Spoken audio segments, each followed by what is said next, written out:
Thank you. Good evening, everybody. Good evening. I could not be more thrilled to be here tonight at the White House Correspondents Dinner. It's a great crowd. They're already laughing. It's terrific. Chuck Todd, love you, brother. I'm delighted to see some of the cast members of Glee are here. And Jimmy Kimmel. It's an honor, man.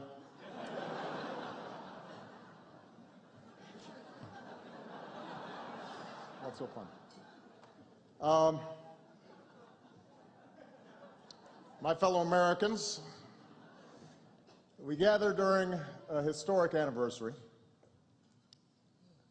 Last year at this time, in fact, on this very weekend, we finally delivered justice to one of the world's most notorious individuals.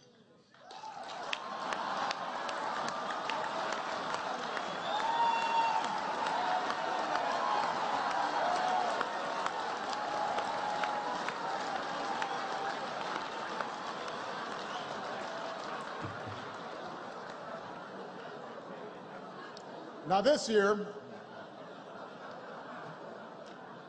we gather in the midst of a heated election season, and Axelrod tells me I should never miss a chance to reintroduce myself to the American people. So tonight, this is how I'd like to begin. My name is Barack Obama. My mother was born in Kansas. My father was born in Kenya. And I was born, of course, in Hawaii.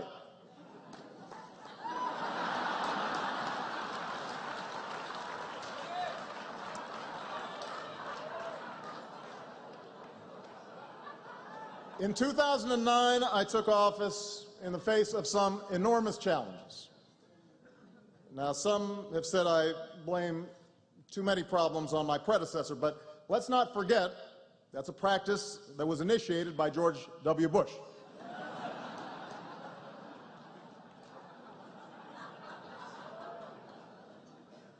Since then, Congress and I have certainly had our differences, yet I've tried to be civil, to not take any cheap shots. And that's why I want to especially thank all the members who took a break from their exhausting schedule of not passing any laws to be here tonight. Let's give them a big round of applause.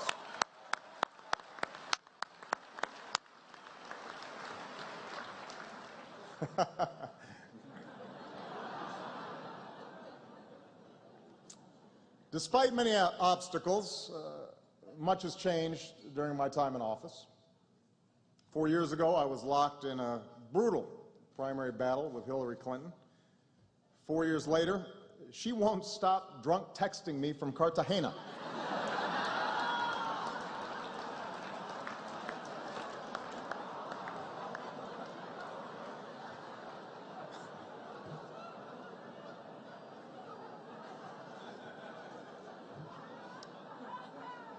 Four years ago, I was a Washington outsider. 4 years later, I'm at this dinner. 4 years ago, I looked like this. Today, I look like this. And 4 years from now, I will look like this.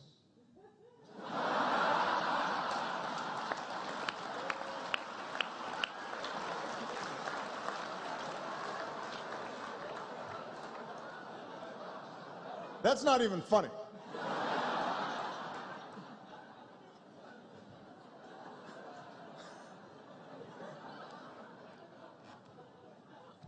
Anyway, it's great to be here this evening in the vast, magnificent Hilton Ballroom, or what Mitt Romney would call a little fixer-upper.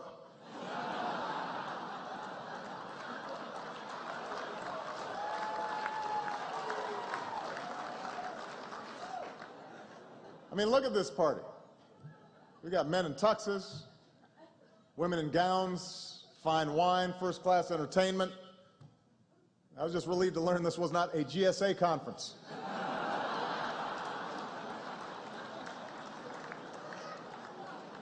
Unbelievable. Not even the mind reader knew what they were thinking.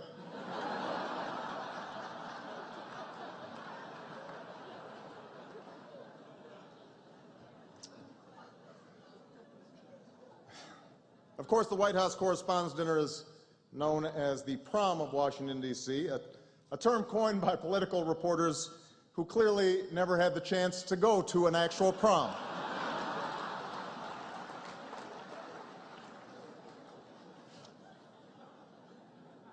Our chaperone for the evening is Jimmy Kimmel.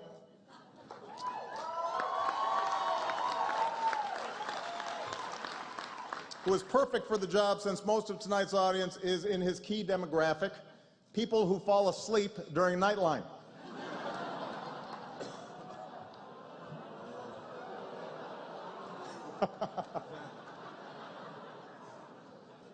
Jimmy got his start years ago on The Man Show. In Washington, that's what we call a congressional hearing on contraception.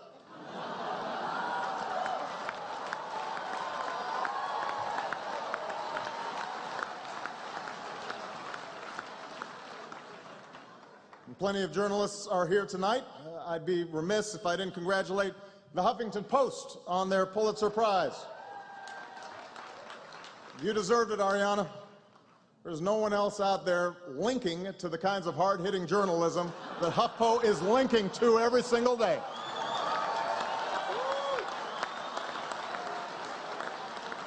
Give them a round of applause. And you don't pay them, it's a great business model.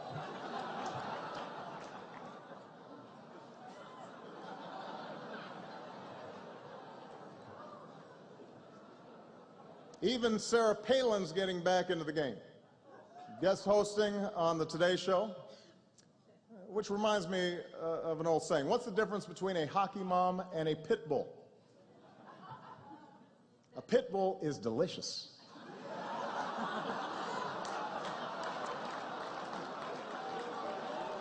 A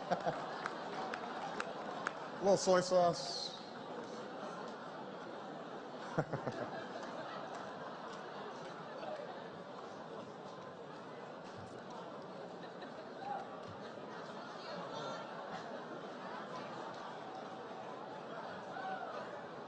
Now,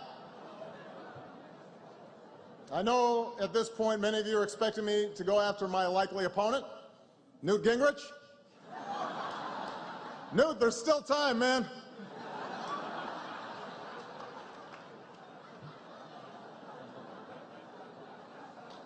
But I'm not going to do that. I'm not going to attack any of the Republican candidates. Take Mitt Romney. He and I actually have a lot in common. We both think of our wives as our better halves, and polls show to a alarmingly insulting extent the American people agree.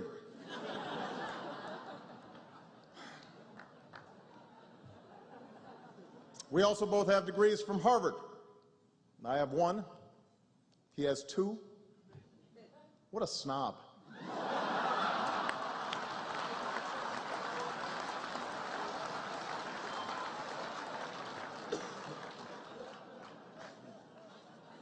Of course, we've also had our differences.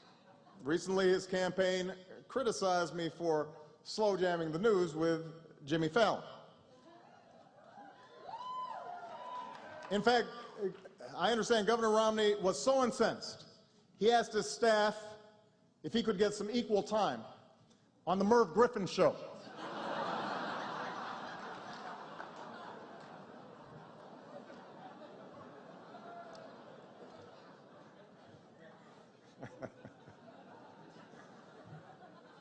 Still, I guess Governor Romney is feeling pretty good about things because he took a few hours off the other day to see The Hunger Games.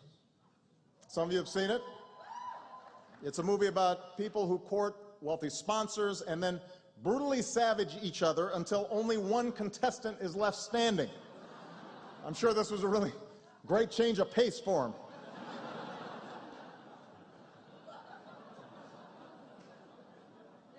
I have not seen The Hunger Games. Not enough class warfare for me.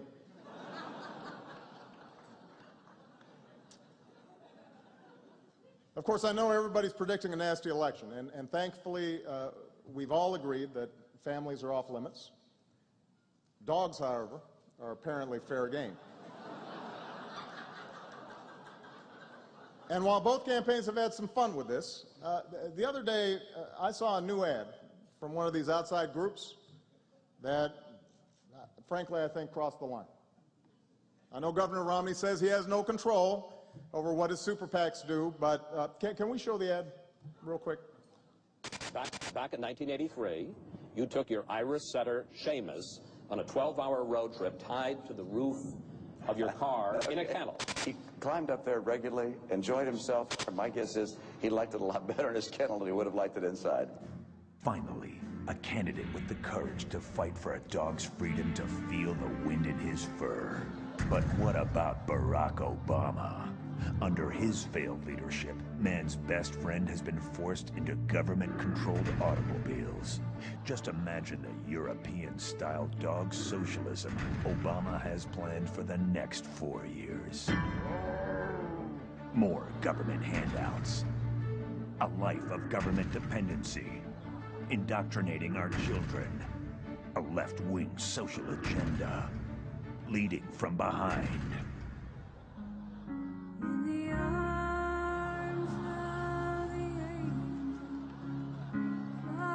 America's dogs can't afford 4 more years of Obama. For them, that's 28 years.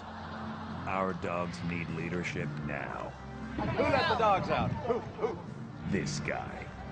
And that's why we need to join Mitt Romney in sending a message this November. I'm an American, and doggone it, I ride outside. Paid for by the Wolfpack.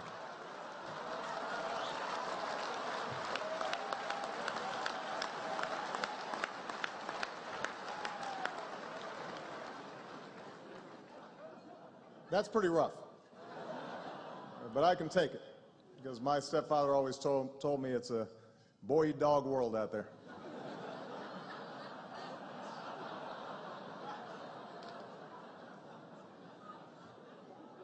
Now, if I do win a second term as president, let me just say something to all my conspiracy-oriented friends on the right who think I'm planning to unleash some secret agenda. You're absolutely right. So allow me to close with a quick preview of the secret agenda you can expect in a second Obama administration. In my first term, I sang Al Green. In my second term, I'm going with young Jeezy. Michelle said, yeah. I sing that to her sometime.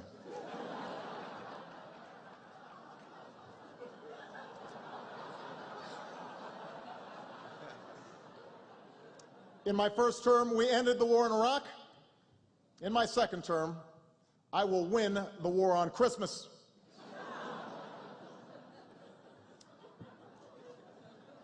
In my first term, we repealed the policy known as Don't Ask, Don't Tell. Wait, though. In my second term, we will replace it with a policy known as It's Raining Men.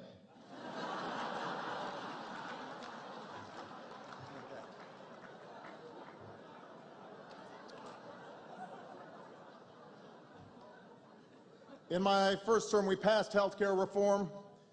In my second term, I guess I'll pass it again.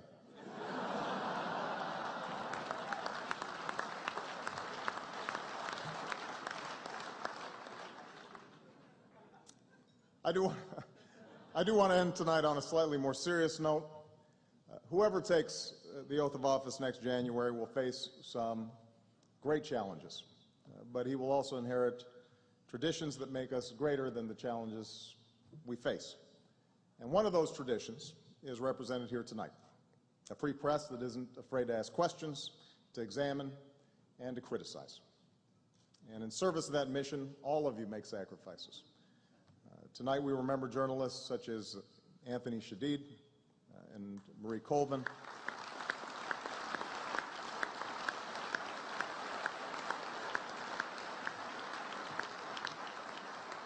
Who made the ultimate sacrifice as they sought to shine a light on some of the most important stories of our time. So whether you are a blogger or a broadcaster, whether you take on powerful interests here at home or put yourself in harm's way overseas, I have the greatest respect and admiration for what you do.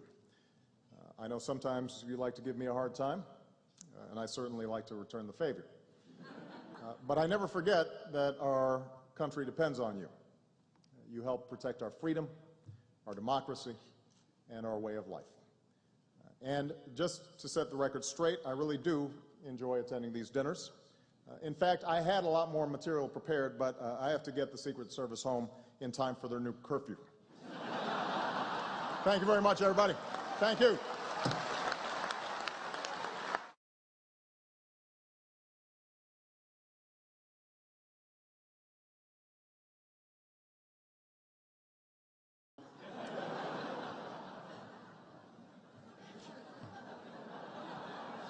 That's so fun. My fellow Americans, we gather during a historic anniversary. Last year at this time, in fact, on this very weekend, we finally delivered justice to one of the world's most notorious individuals.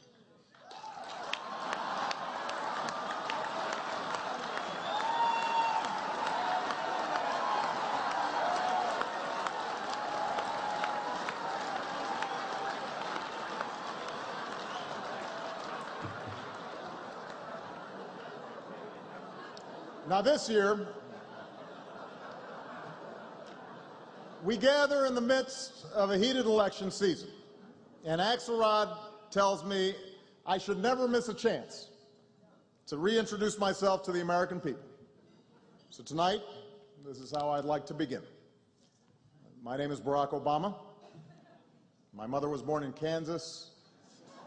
My father was born in Kenya. And I was born, of course, in Hawaii.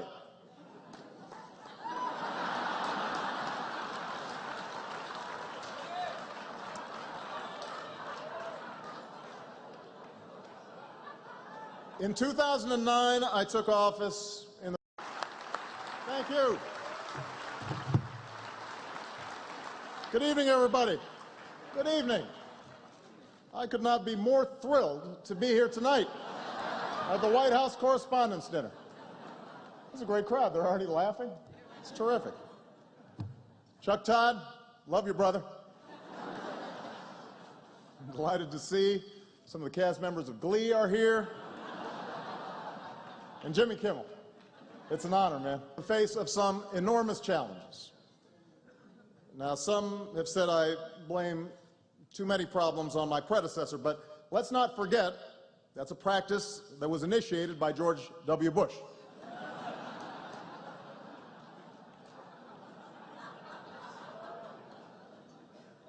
Since then, Congress and I have certainly had our differences, yet I've tried to be civil, to not take any cheap shots.